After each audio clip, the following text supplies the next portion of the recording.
I have been wondering for a very long time why in the world I see two different names, prednisone and prednisolone.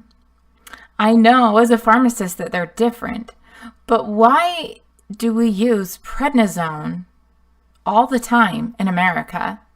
And why do we use prednisolone in the United Kingdom and I guess maybe Europe too? I had no idea. So I did some research to help you find out what the difference is, oh, there went my phone, between prednisone and prednisolone, and potentially why there is a difference in the use of these drugs. I'm Dr. Megan, your prednisone pharmacist, and I'm here to explain this to you today.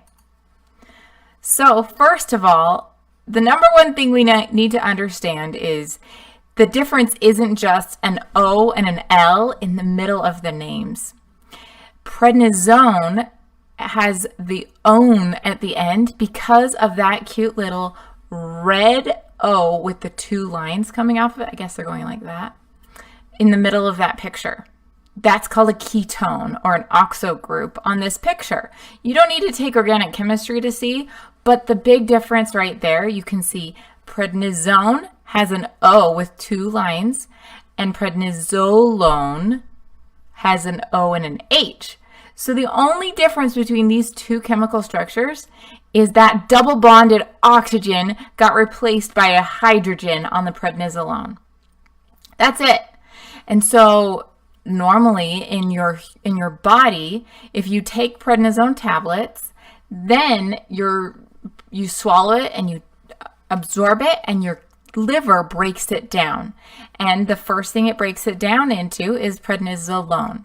So another word for this is a prodrug. Prednisone is a prodrug for prednisolone.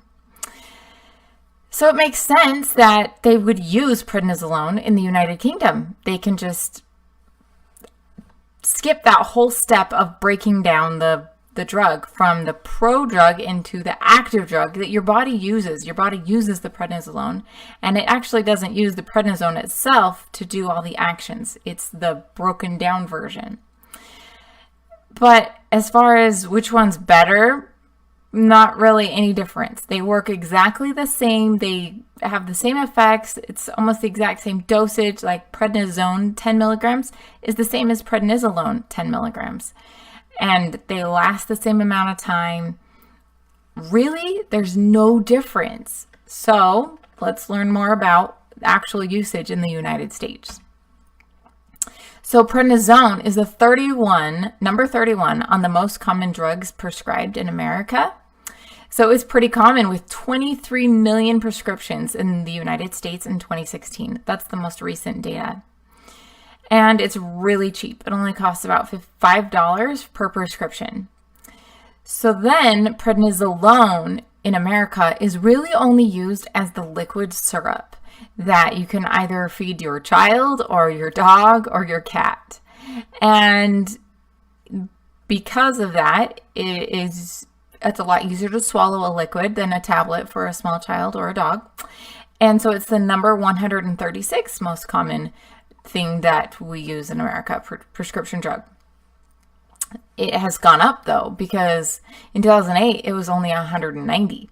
So for some reason in America we're using prednisolone more than we used to. I don't know what that is. If anybody has any ideas, I'd love to know what you think. And for that liquid syrup, it costs about $15 per prescription. So it costs more, and then the prednisone is really dirt cheap. So other names you might see for prednisone, oops, this is supposed to say prednisone on that slide, I'm sorry.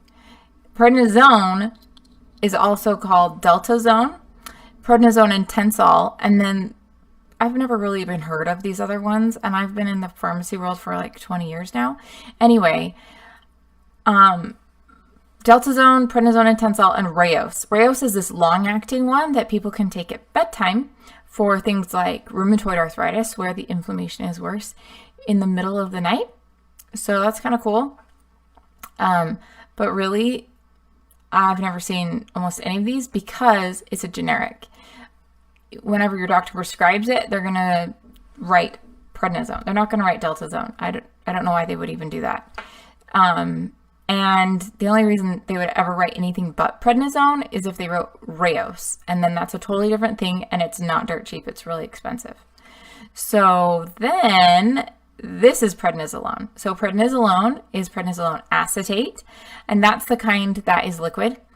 And then there's also prednisolone sodium phosphate, and that's right next to my head. I can't point the right direction. Right there, the Orapred ODT. And that's an orally disintegrating tablet, and I don't know why people would use this. It's $1,500 a month. I guess you don't have to swallow it. You can just put it on your tongue and it would dissolve. That's just really not worth $1,500 to me. Just swallow it, because it probably tastes terrible, because all of these prednisolone liquid, prednisone tablets, they're all awful tasting.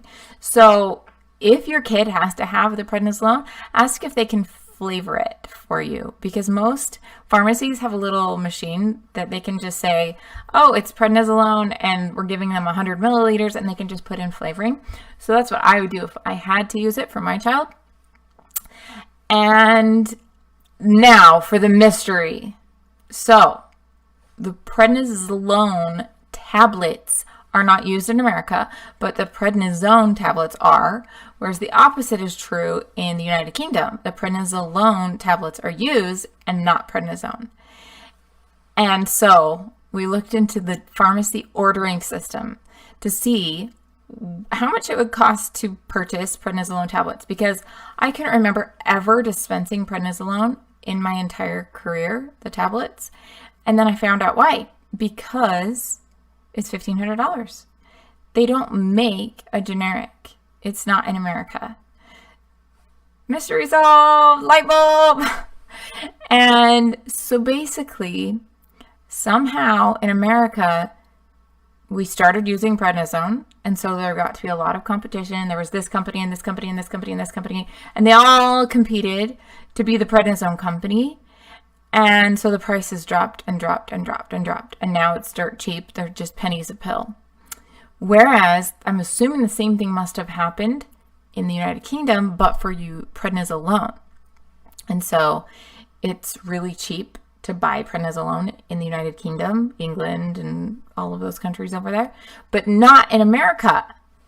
Why? I have no idea why they went down that path or we went down this path, but it's probably the same reason that rocket parts used by NASA are the sizes that they are. We can't make bigger rockets or whatever because they're shipped on a train. And why are they shipped on a train? Because that's the easiest way to get them there. And why is the train the width it is? Because they had to use horses to make the track. And so it's the width of the horse's rear end that determined how big the train was, which determined how big the rocket parts are. And so just because we started down one path, that's how big rockets are. And now we started down this one path in 1955 of prednisone, and somehow United Kingdom started down their path and they use prednisolone.